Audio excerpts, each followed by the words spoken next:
Hi friends, இன்னைக்கு நம்ம கிச்சன்ல ஹெல்த்தியான ஒரு சட்னி வெரைட்டி எப்படி செய்யலாம் அப்படிங்கறத பார்க்கலாம். சவ் சவ் சட்னி அது எப்படி செய்யலாம் அப்படிங்கறத பார்க்கலாம்.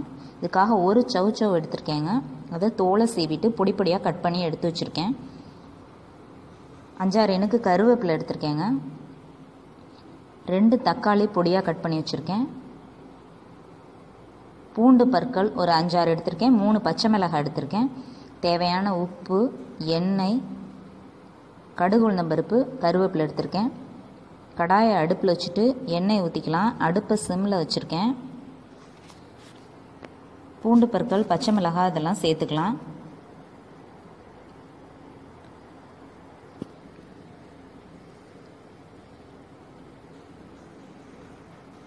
இந்த சவ் சவ்வில் நிறைய சத்துக்கள் இருக்குங்க. நம்ம இந்த காயை அதிகமாக உணவில் சேர்த்துக்கணும். இப்போ நம்ம கட் பண்ணி வச்சுருக்க தக்காளியை இதில் சேர்த்துக்கலாம். கொஞ்சமாக உப்பு போட்டோம்னா தக்காளியில் இருக்க தண்ணியெலாம் சீக்கிரமாக பிரிஞ்சு வெளியில் வந்துடும். தக்காளி சீக்கிரம் வதங்கிடும். அதனால் இப்போ உப்பை சேர்த்துக்கலாம்.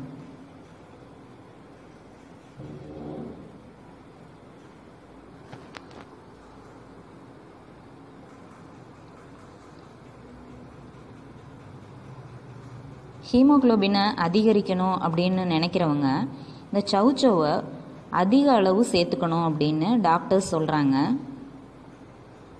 நம்ம ஏதாவது ஒரு வகையில் இந்த சவ் சவ்வை நம்ம உணவில் சேர்த்துட்டு வர்றது ரொம்பவே நல்லதுங்க. இப்போ கட் பண்ணி வச்சுருக்க சவ் சவ்வை நம்ம சேர்த்துக்கலாம். தண்ணி ஊற்ற வேண்டியது இல்லைங்க. இந்த எண்ணெயிலேயே வதங்கிடும். ஒரு மூடி போட்டு ஒரு 2 நிமிஷம் வேக விடலாம்.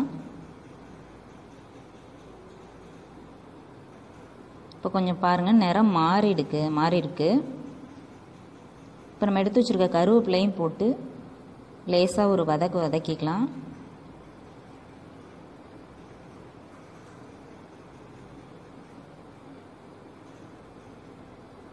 காய் நல்லா வேகணும். அதனால் மறுபடியும் மூடி இன்னும் ஒரு 2-3 நிமிஷம் வேக விடலாங்க.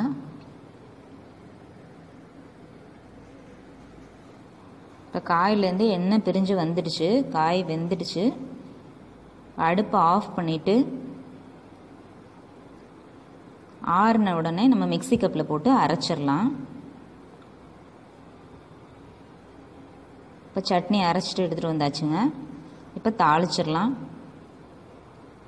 வேறொரு கடாயை அடுப்பில் வச்சுருக்கேன். எண்ணெய் ஊற்றி கடுகு உளுந்தம் பருப்பு, கருவேப்பிலை போட்டு தாளிச்சிக்கலாங்க. இந்த ஹெல்த்தியான இந்த சட்னி இட்லி, தோசை, சப்பாத்தி எல்லாத்துக்கூடையும் சாப்பிட ரொம்பவே டேஸ்ட்டாக இருக்குங்க. நீங்கள் செஞ்சு பாருங்கள். செஞ்சு பார்த்துட்டு உங்கள் கமெண்ட்ஸை சொல்லுங்கள். இந்த ரெசிபி உங்களுக்கு பிடிச்சிருக்கும் அப்படின்னு நம்புகிறேங்க. நீங்கள் இந்த வீடியோவை லைக் பண்ணுங்கள், ஷேர் பண்ணுங்கள். தொடர்ந்து நம்ம சேனலை சப்ஸ்கிரைப் பண்ணி வச்சுக்கோங்க. இப்போ எல்லா வீடியோஸும் உங்களுக்கு உடனே கிடச்சிடும். Thank you friends.